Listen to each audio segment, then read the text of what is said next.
E acho que ele podia falar com você direto, Careca. A gente botou o microfone, fone nele e tal, porque André Henning estava contando uma história de bastidor que rolou entre vocês quando você ainda era mais jovem. Fala aí pra ele, Careca. Então, eu não sei nem se ele lembra.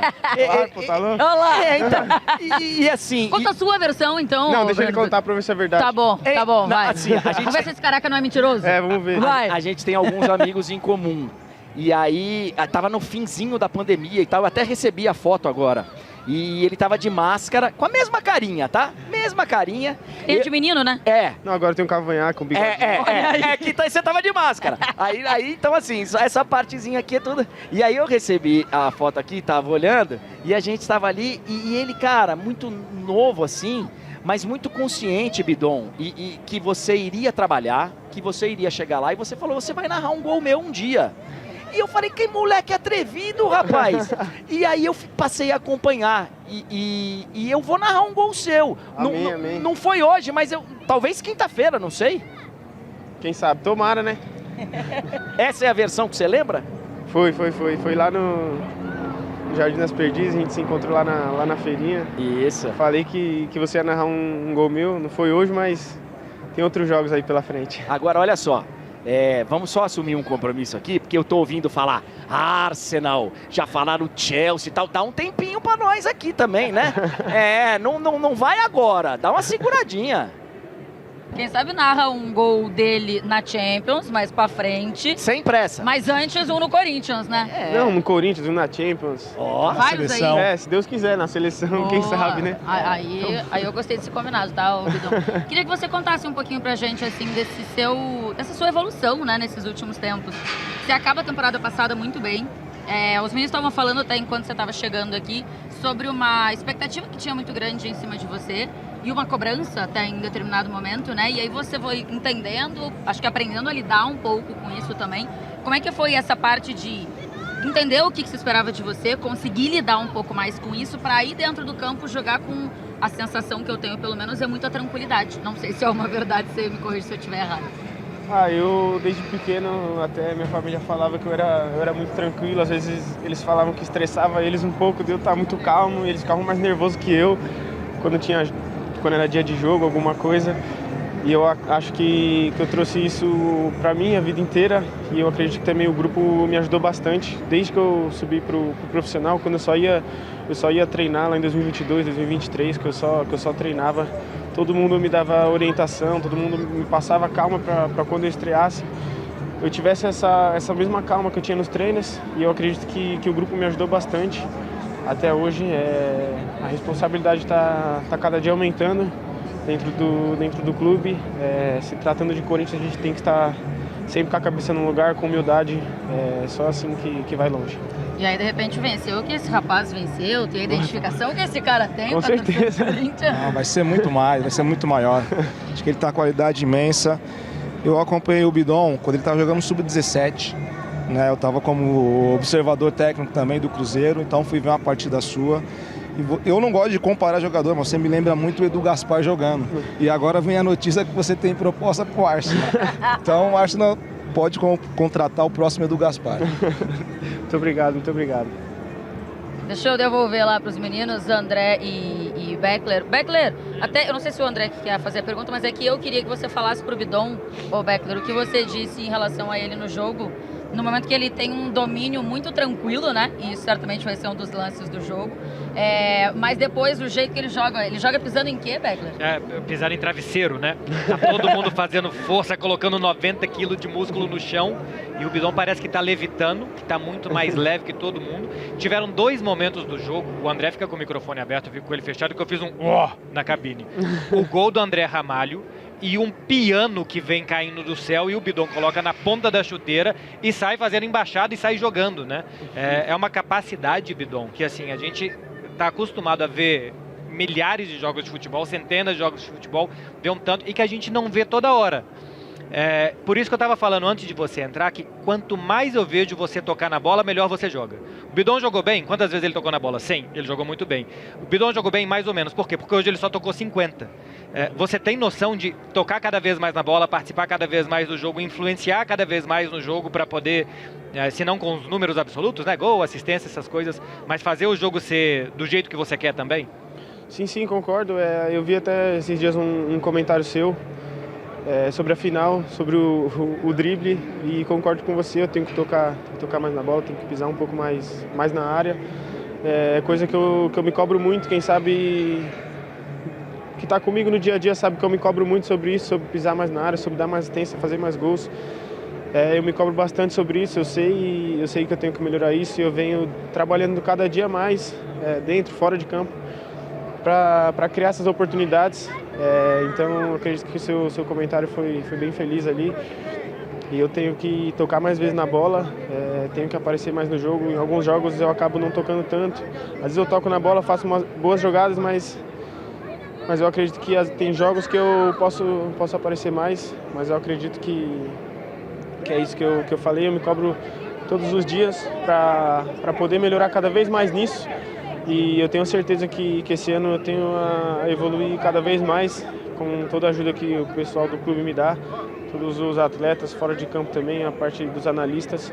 Acredito que eu venho trabalhando muito para isso, tenho certeza que esse ano vai ser bem diferente. Bota na tela até, se a produção puder, esse lance que a gente citou aí, que o Beckler brinca que é um piano que cai do céu e ele consegue fazer o domínio na maior tranquilidade da vida. Olha ali. Olha, pelo amor de Deus. Nossa, foi bonito. Aquela antigamente que fazia o DVD, ia estar no DVD, um negocinho desse, né? Ia estar no DVD. Deixa eu fazer só uma perguntinha rápida. Bidon, quando você revê o lance do Maracanã, o que você pensa? Assim, deixa um pouquinho a sandália mudar de lado. Fala assim, caraca, eu jogo muito, hein? Ou, sei lá, o que você pensa quando você vê aquele lance? Não, o lance eu vi umas 1000 vezes já, né? Só do meu pai foi umas 500 vezes que ele me mandou, mais o resto que aparecia pra mim. Cara, na hora ali eu nem tive a dimensão do que foi. Você tá a cabeça muito focada no jogo, então às vezes você nem percebe o lance que foi. Depois que termina o jogo, todo mundo vindo falar comigo que drible foi aquele. E aí quando eu parei pra assistir os vídeos, pra analisar, foi muito bonito. E eu acredito que foi um pouco de improvisação ali na hora e deu muito certo, fui muito feliz. Graças a Deus saiu a jogada do gol também, né, pra ficar um pouco mais bonita. Parabéns, Zidane! Só um cara com muita qualidade, né, pra conseguir improvisar desse jeito. Deixa eu jogar lá pro estúdio, que Renato Rodrigues quer fazer uma pergunta pra você também, Bidon. Fala, Renatinho! Fala, Bidon, prazer falar com você, obrigado por parar aí e vir falar com a gente. Um abraço pro Tico também, pô, da hora ter você com a gente aqui. Bidon, muito dessa impaciência da torcida, acho que acontece muito no futebol, né? Às vezes a gente não dá tempo pro jovem desenvolver, tem jovens que demoram um pouco mais, outros que demoram um pouco menos. O próprio Elias foi estourar também, passou por time grande, sim, depois foi pra Ponte, foi estourar um pouco mais velho. Como que foi pra você essa pressão, porque jogar no Corinthians é muito complicado? Como que foi na questão física também, que eu acho que a sua evolução também passou por você sustentar mais os jogos, por você conseguir sustentar mais contato? E como que é essa cobrança da questão física para um jogador jovem? Claro que você mira a Europa e a gente sabe que o futebol é mais físico ainda. Como é que foi para você tudo isso? Como é que você se vê jogando, inclusive em posição? Às vezes você tá como um segundo, às vezes você joga até como um meia quando não tem o Garro. Onde você se sente melhor? Fala um pouquinho pra gente e parabéns aí pelo desenvolvimento. Pelo que eu escuto, você é um menino muito focado, muito trabalhador e é por isso que os frutos vêm. Muito obrigado, prazer estar falando com você também. Como eu falei, né, eu acredito que tudo isso é questão de trabalho, né? Desde pequeno eu tô no Corinthians desde os 14, então a gente vem aprendendo o que é o clube, o que é o Corinthians desde pequeno, né? Então eu acredito que quando chegou no profissional, eu já estava mais tranquilo quanto a isso, quanto às cobranças. Meu último campeonato na base foi a Copinha e acabou que todos os jogos a torcida estava lotando o estádio, então acredito que isso foi muito importante para quando chegar no profissional você já está um pouco acostumado, né? Claro que é totalmente diferente você jogar o sub-20, você jogar o profissional, mas eu acredito que isso me ajudou bastante. A cobrança no Corinthians, que sabe também que sempre vai existir, pode fazer o melhor jogo, pode fazer o pior jogo.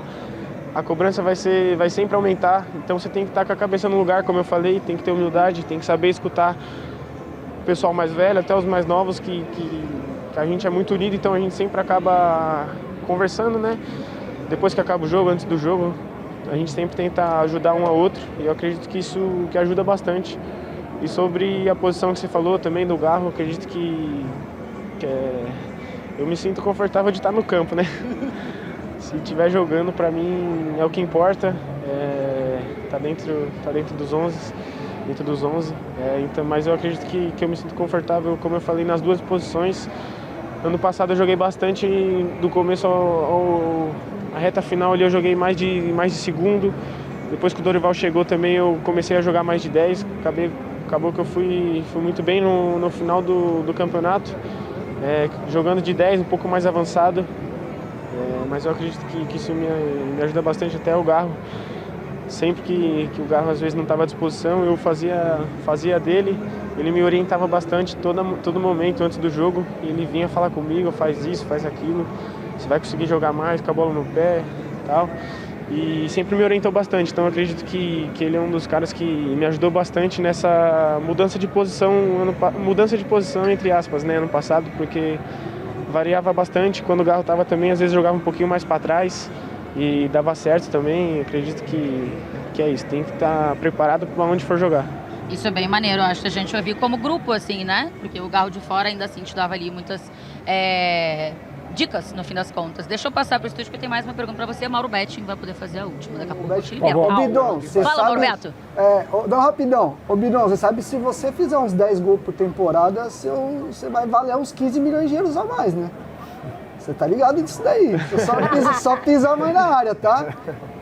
Vai lá, Beto. Não, faz parte, certo, né? tá certo. Não, potencial Obrigado. ele tem e ele consegue superar muitas coisas, né? Eu só discordo do Beckler, não foi um piano, foi uma bigorna que caiu no pé dele, ele conseguiu dominar, mas é muito mais difícil afastar esses mosquetinhos na frente do nariz dele, que não é fácil, a gente sabe Tá chato que mesmo, toda tá hora chato. são chatos e mais chato que imprensa. Agora, Bidon, você já falou de referência, a gente fala do Zidane, tem que falar mesmo, falamos do Garro, só que é o seguinte, o Corinthians está buscando seu 12º título na Copa São Paulo e você foi o cara da última conquista, há 2 anos atrás, do 11º título do Undeca Campeonato.